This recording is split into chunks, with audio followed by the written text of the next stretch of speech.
Oh look, I think everyone's saddened, but wanted to make sure that we're looking after Kiri and her whānau over a pretty difficult time for her. So, she's awesome. She's a force of nature, and we kind of just have to make sure we support her for the next 3 or 4 months. Were you quite blown away when you realised that she'd been going through that while dealing with the tsunami and all of that stuff that was going on? I did make a comment to her that I thought she's a bit of a superwoman there. So, as I say, we have to make sure that she's okay for the next 3 to 4 months, and we're wishing her all the best. Cheers, guys. By now you would have seen the news that's come from the Honourable Kiri Allan about her health status. It's fair to say, as a friend and a colleague, I've been gutted by the news. Her whole team is. But we're also so heartened by the character, the person that Kiri is. Right from the outset, she's shown a level of determination to focus on her health and well-being, but to ultimately come back and be a part of the team again. Our focus now as her colleagues and her friends are to make sure that she looks after herself first and foremost, and that we're here ready and waiting for when she's able to return. Have you talked to her about how she managed to get that news, that life-changing news, and then walk out onto the podium and talk about the tsunami and handle it in a way that she was widely praised for? I knew what was going on at the time, and at the time I found it remarkable to know that she was dealing with that level of uncertainty around a diagnosis, and yet there she was on the podium helping to lead the country through a really dramatic civil defence moment. And I remember thinking, and as I saw the praise for her management of that, thinking if only people knew what else she was dealing with. It was remarkable, but she is remarkable.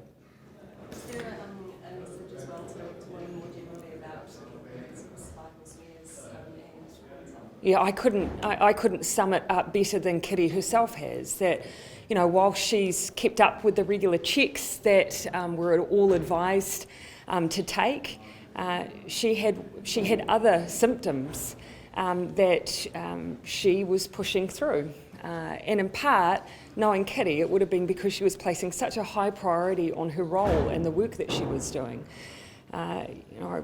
There was a bit of a battle on the day of that tsunami to make sure that she still undertook the health checks she needed. And so her message to everyone is make sure that you prioritise yourself, that you look at those warning signs, and that you make sure you see someone if you have concerns. Kiri's remarkable. You know, I think after that process initially of hearing that news and sharing it with family and friends, she switched very quickly into preparing herself for a really hard few months. She does have a significant regime ahead of her, but she said to me, look, after 3 or 4 months I want to be back, and so that's what we'll be supporting her to be in a position to do if she's able. At the same time, if she's not, we want her health to come first, and we are quite happy to wait however long it takes. First off, can I just say that we're very sorry to hear about Kiri Allan and her stage 3 cervical cancer. I thought it was a very brave thing for her to do, to come out very publicly and to let everyone know why she'd be taking leave from Parliament, and we'd like to wish her all the best. It's must be an incredibly traumatic time for her, and the fact that she's had to deal with the civil defence issues while she knew that this was all happening really does speak volumes about her dedication and courage. Is it a reminder to women to get cervical scan? Yes, it is, and it's also, I guess, a reminder that this can strike people anywhere really. It's a very insidious disease. I'm sure, as you know, an ambassador for the Gynecological Cancer Foundation of New Zealand, and these are the sorts of things that very busy people tend to put off getting tests because we tend to put ourselves behind all the work that we have to do, and I just think Kiri's situation is a reminder to every woman to get out there and get tested. Given that she was speaking about, that busy workload, do you think Parliament perhaps needs to slow down a little bit and people need to look after themselves? Yeah, I think it's a really good point, is that Parliament is all-consuming. It's work that takes us all over, takes us over, and also takes every sort of bit of energy. and what we have left we tend to give to our families, and it's not always an easy place to actually take some time to look after yourself. So I think Kiri's situation is a good reminder to us all, is that no matter how much we love our work and how much we love our families, we still have to be there and to be able to do our job.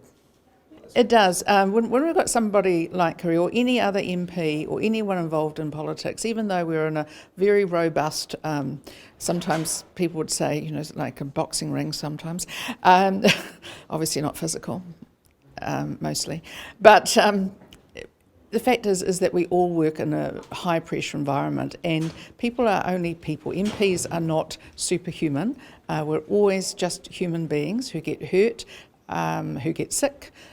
Things happen to our families, all these things happen, and for Kiri to be able to come out bravely and say, look, and share a photo of herself in a hospital bed with her daughter, I just think that's lovely, and lovely that she's shared that.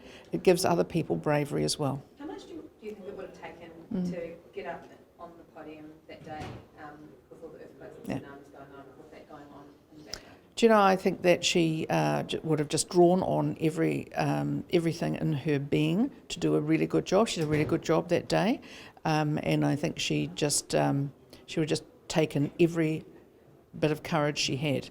And that's what you just got to do sometimes, and she's done that, and I say good on her. What did you learn from the experience of watching Nikki Kay go through kind of a cancer diagnosis and kind of working and coming back? We saw the same with Nikki Kay, actually. Nikki, as we know, had a double mastectomy, very serious breast cancer at a relatively young age.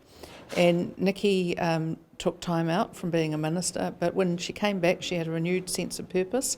I think it's always important to just always remember is that we can't do our job if we don't have our health. So we've got to just, you know, keep taking that on board. And I think a lot of people felt a lot of sympathy for Nikki, but also admiration for her continuing to do a job. Given Sorry, Māori Tony? cancer rates, do you Yes. think the country could ever get to a point where equitable health outcomes for Māori could ever be achieved? Yeah, I think one of the best things that we can do, no matter what ethnicity, but clearly Māori are overrepresented in our cancer rates, is to look at what we can do around the causes of cancer, but also understanding, as we are now starting to understand, that there are sometimes people have genes that predispose, but the more that we get tested, the better we're going to get better outcomes, and I think that's really important. Also, removing any shame at being tested.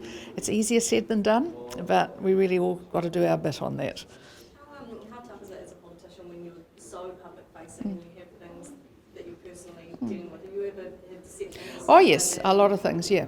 A few things. I think it's really important that it's often family issues and things like, you know, someone in the family is unwell or something like that. You just got to keep going and do your job the best you can. But it is also, and Kiri would not have wanted on that particular day of having to show strength and leadership during the civil defence emergency. She would not have wanted to stand up on that stage and say, oh, by the way, this is what's going on with me, because she did the right thing, which was to do her job, but she's also done the right thing now, which is to take some care of herself, which she needs to do.